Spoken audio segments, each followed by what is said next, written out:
Honourable Minister of Foreign Affairs, Australia, Madam Julie Bishop, High Commissioner of Australia, Madam Sidhu, all the assembled dignitaries from the Indian and Australian governments, excellencies, friends, colleagues, experts, and members of the media who are present here.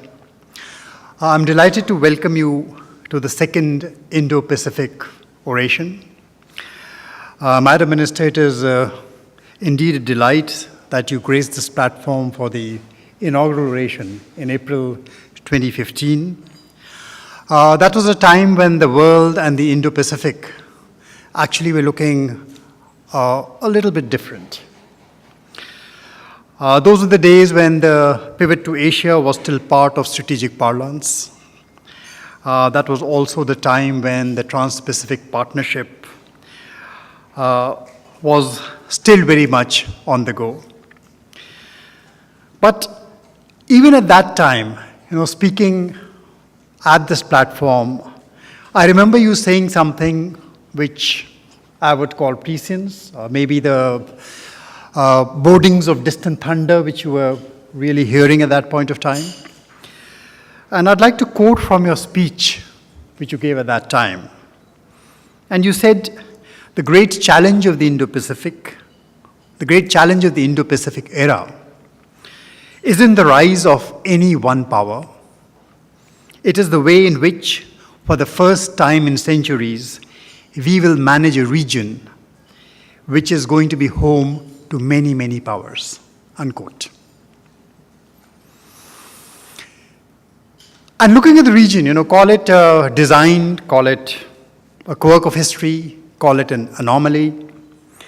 But even at the time of the world's bipolar moment, even at the height of the Cold War, the Indo-Pacific as a region remained characterized by the lack of any overarching collective security architecture like NATO or something else.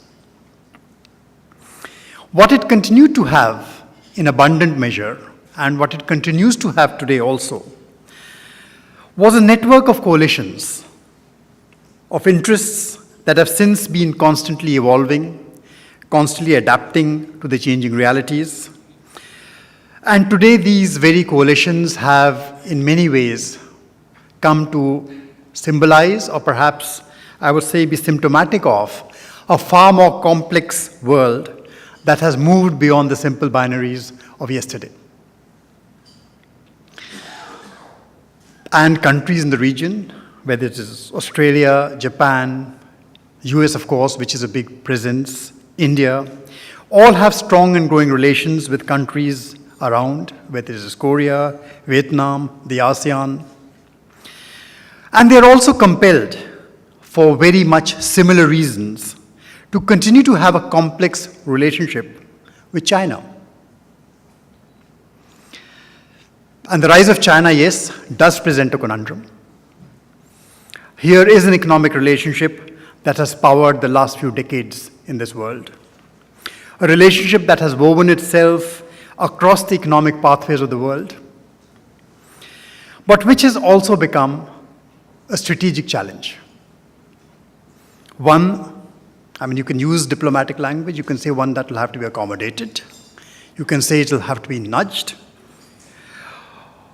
shaped to make it beneficial, and that is many times easier said than done. Through infrastructure projects across Asia, across ports and sea lanes, whether we talk of Djibouti or Godar in the Indian Ocean, or we talk of transnational rail links across the landmass of Asia, bit by bit, slowly but surely, a giant jigsaw puzzle is being assembled. Many see it as the one which will shape the economic and political landscape of Eurasia under the auspices of the Belt and Road Initiative. Some countries are playing along, hoping to further their economic interests and developmental goals. Others are waiting and watching from the sidelines. And there are yet others for whom the new Chinese narrative does not find the same universal resonance.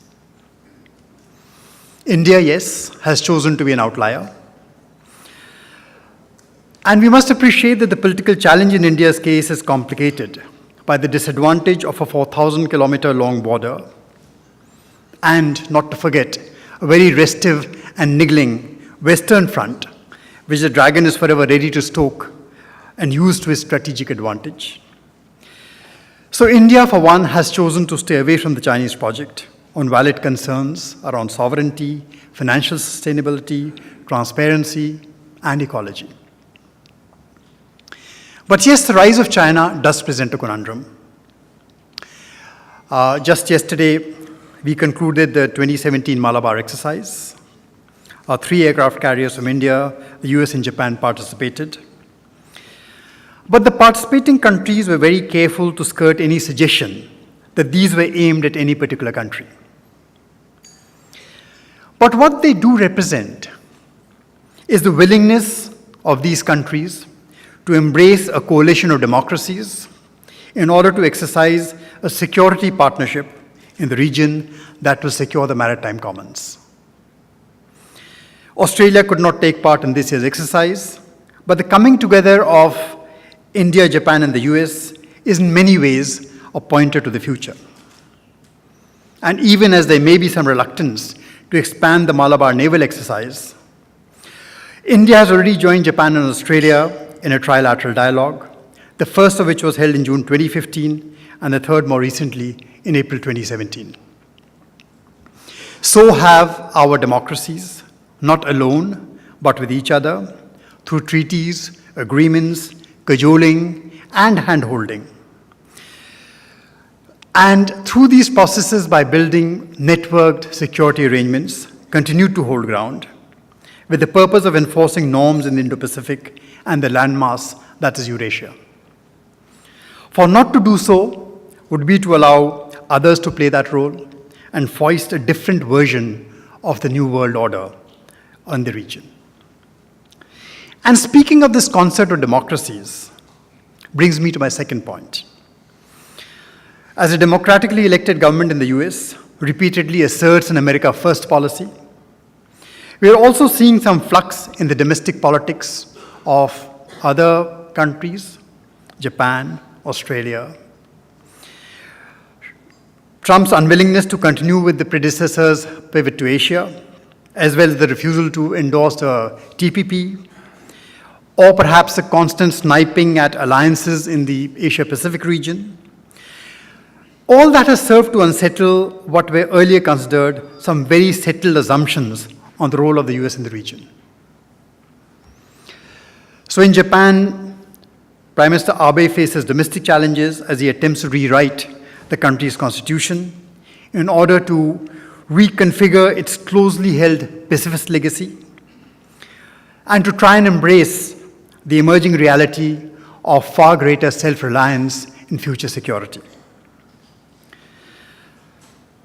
So with polls revealing that his personal popularity perhaps may be at its lowest since 2012, the wave of new legislation, unpopular economic reforms have all begun to cast some doubts on the political future. In Australia, again, there is evidence of a wide-ranging debate on the nature of the country's relationship with China. Segments in Australia voiced concern over the substantive investments made by the Chinese in critical infrastructure, such as ports, energy, as well as in real estate across the country. The point is that these are all democracies. India, too, is a democracy. And the outcome of public debates in these countries is bound to have enormous repercussions for Asia. And as these countries grapple with their own destinies, any uncertainty about their policies vis-à-vis the Indian Ocean is bound to create uncertainty in the politics of Asia. And finally, the third factor lies in the future developmental trajectories of the various states around the Indian Ocean. Its little states, home today to 40% of the global population, which are also endowed with some of the world's most important minerals and resources, home to the most diverse marine biology. They are also undergoing transformational changes. These are the countries that have been riding on the promise of what was seen to be the great demographic opportunity of the 21st century. But as deep structural transformations let loose by the new industrial revolution changes the nature of jobs, changes the nature of skills, of opportunities, the promise of the demographic dividend that was to be their prize in the 21st century can rapidly turn into a challenge, if not a nightmare. So domestic compulsions may yet again force geoeconomics to trump geopolitics. The young populations of the Indian Ocean region stand in stark contrast to the aging populations and slowing economies of the West. And as the center of economic growth shifts from the West to the East, it carries with it the imperative that will shape the political and economic order of this region. So we can be rest assured the political landscape is only going to get more complex. Madam Minister, ORF as an institute believes in creating platforms that look beyond the here and now.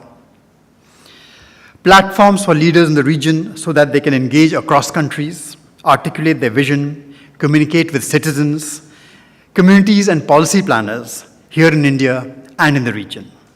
And as a key stakeholder of this Asian project and an important partner to India,